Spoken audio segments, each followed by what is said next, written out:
Mes chers enfants, Boker Tov, nous avons vu ensemble ce matin un certain nombre de questions autour de cette nouvelle paracha de Shelach Lecha. Une paracha essentielle parce qu'elle pose le problème de l'état d'esprit dans lequel on doit être lorsque on se prépare à vivre un jour en terre d'Israël. Vous savez que tous les Juifs du monde, depuis déjà plus de 2000 ans, ne cessent de rêver de ce retour en terre d'Israël. Cela a été formulé de différentes manières, mais au moins, il y a une fois dans le monde entier, tous les Juifs disent au moins une fois par an, le soir du Seder de Pessah, l'an prochain à Jérusalem. Qu'est-ce que ça signifie l'an prochain à Jérusalem? Est-ce que c'est ce que d'aucuns appellent un vœu pieux? C'est-à-dire, dans l'expression française, un vœu pieux, c'est un vœu qui est exprimé par ceux qui ont la foi d'une manière simplement théorique, mais pas d'une manière pratique. C'est dans tout cas comme cela qu'est définie l'expression un vœu pieux. Sauf que dans la tradition de la Torah, un vœu pieux, c'est pas un vœu théorique. C'est un vœu qui est accompagné de prières, mais aussi d'actions, ainsi que de revendications et de projets d'existence pour rendre possible un idéal que Dieu nous a promis, mais dont on sait que pour le mériter, il faudra s'en rendre digne. Il faudra beaucoup travailler, beaucoup œuvrer pour cela. Ainsi, les personnes pieuses souhaitent le Mashiach, maintenant, tout de suite.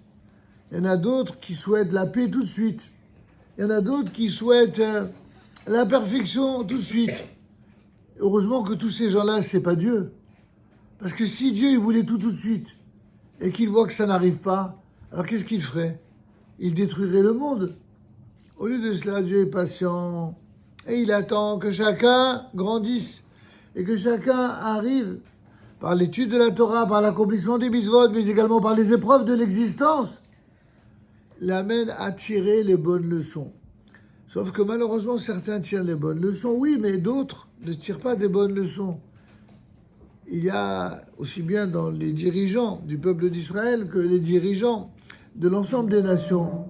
Il y a de bonnes personnes qui tirent les bonnes leçons. Et puis il y a celles qui tirent les mauvaises leçons. Et puis il y a ceux qui tirent aucune leçon. La seule chose qui compte pour eux, c'est uniquement le pouvoir. Et de dire en même temps une chose et en même temps une autre chose.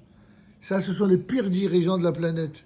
Ceux qui n'ont pas de ligne de conduite morale, claire, non ambiguë, qui s'opposent au mal. Au contraire, c'est la même chose qui s'est produit à l'époque de l'entrée des Juifs en terre d'Israël.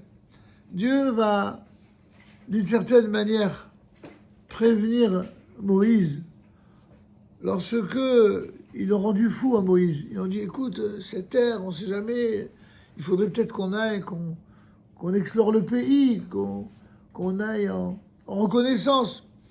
A priori, comme l'a dit l'un d'entre vous, mais quel mal il y a à se préparer, à avoir une défense, à veiller à ce qu'on soit protégé. Sauf qu'on a vu dans la paracha de Shelach Lecha que ce qui compte pour un peuple, c'est avoir un dirigeant qui soit fort.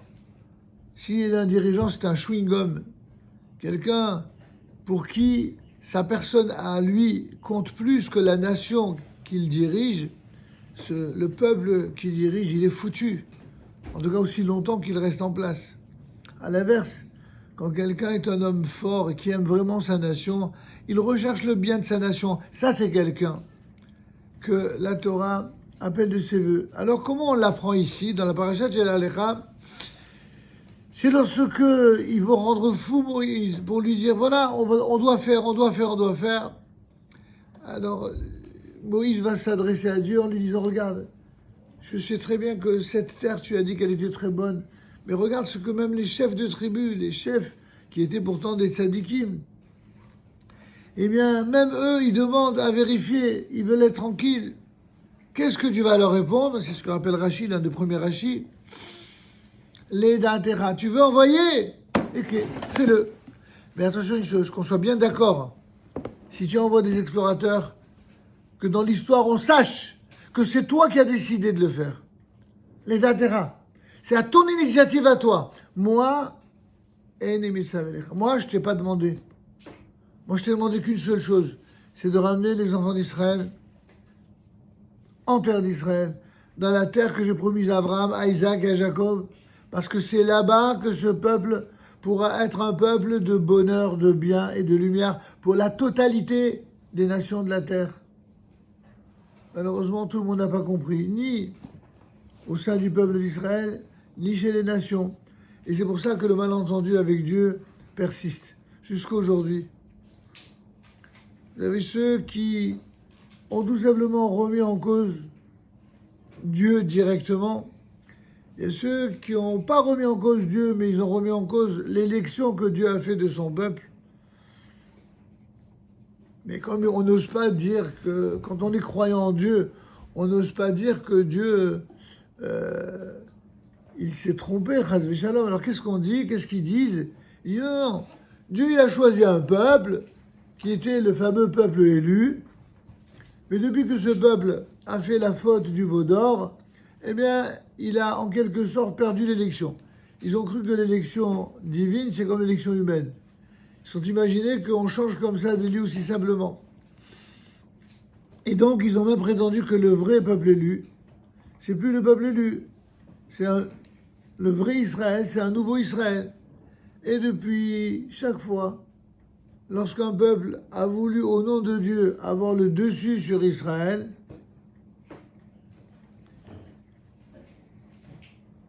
il a tout simplement dit que le peuple d'Israël, c'est plus Israël.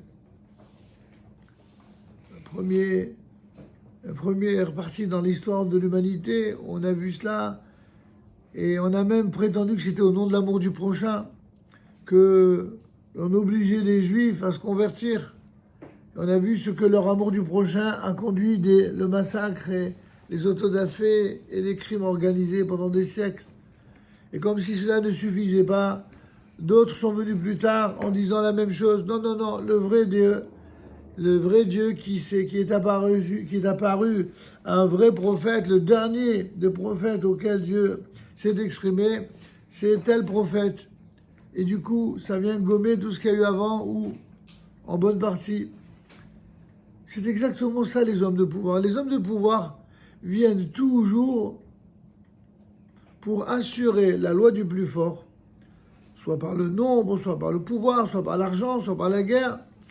Et puis, c'est la seule chose qu'ils comprennent, ces gens-là. Et malheureusement, le peuple d'Israël, qui a priori n'était pas un peuple qui était destiné à la guerre, dans la bénédiction que Yitzhak va donner à Yaakov, il lui dira Kol Yaakov ve'yadayim de Esav. La voix est bien celle de Jacob et les mains sont celles de Esav. Qu'est-ce que ça veut dire? Un des nombreux commentaires, c'est que Kol Yaakov, la voix de Yaakov, c'est-à-dire la voix de la Torah, c'est bien celle de Yaakov, ce Yaakov qui a étudié de la Torah, qui a résidé dans les tentes de la Torah. Ve'yadayim, mais les mains, pour que cette voix de la Torah soit entendue, il faudra que ce soit les mains de Esav, c'est-à-dire les mains qui malheureusement passent par la guerre aussi longtemps que nécessaire jusqu'à ce qu'il y ait vraiment la paix. Alors, quand il y aura la paix, on assistera à la réalisation de la totalité des prophéties d'Israël, où toutes les catégories d'animaux possibles, imaginables, qui habituellement se chassent l'un l'autre, même eux pourront cohabiter. Et quand est-ce que ces animaux pourront cohabiter? Lorsque les hommes pourront cohabiter. Et quand est-ce que les hommes pourront cohabiter? Lorsqu'au sein même du peuple d'Israël, tous les juifs du monde seront capables de cohabiter sans être pourris par des idéologies de l'exil qui les ont opposés les uns aux autres. Et ça, c'est un des messages clés de la paracha de Shelach Lecha. Shelach Lecha vient nous dire, attention, qu'on prenne des dispositions, des précautions, c'est une chose, mais c'est contre les ennemis qu'il faut prendre les dispositions, et pas, chas v'shalom, contre Dieu, et pas contre les décisions que Hachem nous donne. Et le pire de tout cela, c'est que lorsque ceux qui s'opposent à la voie de Dieu, lorsque ce sont des gens qui sont des gens peu recommandables, des gens qui de toute façon ne respectent pas la Torah, à la limite, bien sûr que c'est pas bien, mais on n'est pas très étonné, parce qu'ils n'ont pas été grandis là-dedans. Mais quand ceux qui s'opposent à la volonté d'Hachem sont des gens qui proviennent du monde de la Torah, la conséquence est infiniment plus grave. Et c'est pourquoi la faute des explorateurs est beaucoup plus grave. Les explorateurs, Kulam Anashim Anashim Ben Israël Hema, il s'agissait de personnages qui étaient les Gdolim, comme on dit aujourd'hui. Les grands de la Torah de la génération. Ce sont ces grands de la Torah qui ont dit à propos de la terre d'Israël, c'est une terre qui dévore ses habitants. De ces grands-là, malheureusement, qui ont produit des effets terribles à l'époque, il en est resté une minorité qui disent encore non, il vaut mieux vivre dans la Torah enfermé dans un ghetto ou dans une prison plutôt que de vivre en Eretz Israël s'il n'y a pas de Torah. Ils n'ont strictement rien compris à la paracha de Shel HaLecha, ils n'ont rien compris à l'enseignement des vrais grands d'Israël qui nous apprennent justement comment, comme on a dit dans la paracha d'hier, Alpi Hashem Issaou, lorsqu'on est entre la sortie d'Égypte et l'entrée en terre d'Israël, tout ce que l'on fait c'est Alpi Hashem. Avant, pendant et après. Tous les déplacements, c'est Alpi Hashem, c'est-à-dire selon les modalités que Dieu nous indique. Et Dieu ne nous a pas dit que si il décide de ramener les Juifs en terre d'Israël, qu'il faille s'opposer à sa volonté. Dieu n'a pas dit que on doit se servir de ceux qui malheureusement n'ont toujours pas compris pourquoi ils sont en Israël et qui commettent des fautes. Se servir de ce prétexte-là pour dire aux Juifs surtout, il ne faut pas aller en Eretz Israël. Non, il faut construire des synagogues, des yeshivot, et des kolélim, et des mikvaot. Et comme ça, repousser encore, dire qu'on veut le Mashiach et repousser sa venue. Ça, c'est quelque chose qui est évidemment périlleux. Et que vous, qui êtes le futur du grand peuple d'Israël, vous devez apprendre cela, mes enfants. Un juif qui se trouve en Israël, a fortiori en Israël, mais même s'il vit en dehors d'Israël, il doit savoir que l'avenir du peuple juif, quel que soit le moment où cela se décidera, ce sera en Eretz Israël. Pas parce que les Juifs n'aiment pas les pays dans lesquels ils vivent. Au contraire, les pays sont très très attachés aux pays dans lesquels ils vivent. Nous, par exemple, nous sommes très attachés à la France. On aime la France. Et on aime beaucoup plus la France que bien des Français de naissance. Et on crachera jamais sur le drapeau français. Chas v'shalom. Et on ne sifflera jamais la Marseillaise, comme certains voyous font. On doit rester respectueux de tous les pays dans lesquels nous vivons. Parce que cette exemplarité-là, la Torah nous l'exige. C'est un devoir religieux de respecter le pays dans lequel on vit. C'est un devoir religieux de prier pour le pays, pour que ce pays se dote de dirigeants qui aiment leur pays et qui défendent leur pays.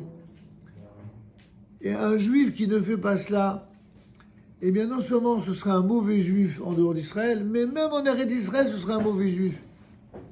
C'est exactement la même catégorie de juifs qui existait à l'époque de la paracha de Shel HaLecha, des explorateurs. Des juifs qui sont mauvais pour le peuple juif et qui sont mauvais pour le monde. Il en existe malheureusement. Mais à l'inverse, il y a des juifs qui sont bons, aussi bien pour Israël que pour toutes les nations. Ces juifs-là, ce sont ces juifs dans lesquels nous nous reconnaissons et nous nous identifions. C'est-à-dire des juifs qui aiment le pays dans lequel ils vivent, dans le même temps où ils aiment également la terre d'Israël. La terre d'Israël, parce que c'est la terre par excellence de l'unité et de la paix. Ah, vous allez me dire quoi? C'est l'unité de la paix, alors que Israël vient apparemment de bombarder l'Iran. Oui, ce même Israël qui a bombardé l'Iran, elle n'a fait ça que pour une seule raison. C'est pour empêcher des nations assassines de massacrer le peuple juif sur la terre. C'est une vieille histoire que le peuple juif a avec l'Iran. Rappelez-vous l'histoire de Purim, rappelez-vous l'histoire de la Megillah d'Esther. Il y avait déjà un certain Haman et Ahashverosh. Ils ont été depuis remplacés par Khomeini, par Ahmadinejad et tous les hauts dignitaires de l'Iran, des mollahs, des gens pour qui leur seule obsession, ils en ont deux. L'une, c'est l'argent notamment du pétrole, mais l'argent en général, et le pouvoir qui va avec. Et l'autre obsession, c'est la destruction totale d'Israël. Les Iraniens, sous la domination actuelle des Iraniens, c'est-à-dire le pouvoir des mollahs, les Iraniens ne rêvent qu'une de choses. Vous avez vu ce qui s'est passé le 7 octobre, que le Hamas a fait. Le Hamas, il a été financé par les Iraniens. Le Hezbollah a été financé par les Iraniens. Tous ceux qui ont foutu la pagaille en Israël, c'est eux qui sont responsables de cela. Et quand on pense que certaines nations européennes, eh bien, ont soutenu tous ces gens-là, on leur a donné de l'argent. Et ce qu'ils n'ont pas réussi à faire à l'époque de la Shoah, ça n'a pas suffi que pendant la Shoah, ils n'ont pas levé le petit doigt, que ces dirigeants se sont montrés en intelligence avec les nazis. Ils font exactement la même chose aujourd'hui. Ils reproduisent exactement les mêmes erreurs. C'est pourquoi les Juifs dans le monde entier, ils doivent se réveiller, surtout les nouvelles générations qui n'ont pas connu toute cette histoire. Ils doivent savoir que nous, peuple d'Israël, on ne souhaite pas faire du mal à qui que ce soit, ni aux gouvernants, ni aux nations, ni aux goïms en général. Au contraire, notre vocation, c'est de ne faire que du bien, mais à une seule condition, c'est que ce ne soient pas des nations qui veulent notre destruction. Ceux qui veulent notre destruction, pour ces nations-là, on ne peut pas avoir la moindre tendresse, la moindre compréhension. On est obligé, il se produit exactement le principe qui dit dans la Torah, celui qui vient pour te tuer, tu as l'obligation de le tuer avant qu'il ne te tue. C'est une obligation de la Torah. Et de ce point de vue, le message de la Torah, il est clair, il est ambigu, il n'est pas ambigu, il est clair, et il est une leçon de morale pour l'ensemble des nations. Lorsque les nations du monde comprendront cela, elles seront unies avec Israël contre tous ceux qui veulent avoir le pouvoir pour le mal, le pouvoir pour imposer aux autres leur volonté dictatoriale. Nous, on est contre ce pouvoir dictatorial, on est au contraire pour une vraie liberté, celle qui s'inscrit dans la compréhension du divin de la Torah, pas pour devenir des intégristes qui veulent exécuter la planète entière comme on le retrouve dans d'autres religions, mais au contraire, pour être un modèle d'exemplarité, d'amour, de respect, de considération de tout ce qui a été créé par Dieu. Et ainsi, on aura une paix, je l'espère bientôt, et définitive et éternelle. Mais d'ici là, il faut beaucoup, beaucoup prier, mes enfants. Beaucoup prier pour que Dieu apporte son soutien, sa bracha, à toutes les Chayalei Tzahal, parce que ce que Tzahal fait, c'est la plus belle chose pour non seulement Israël, mais pour la France et pour l'humanité entière, même si tout le monde n'a pas encore atteint le niveau pour le comprendre.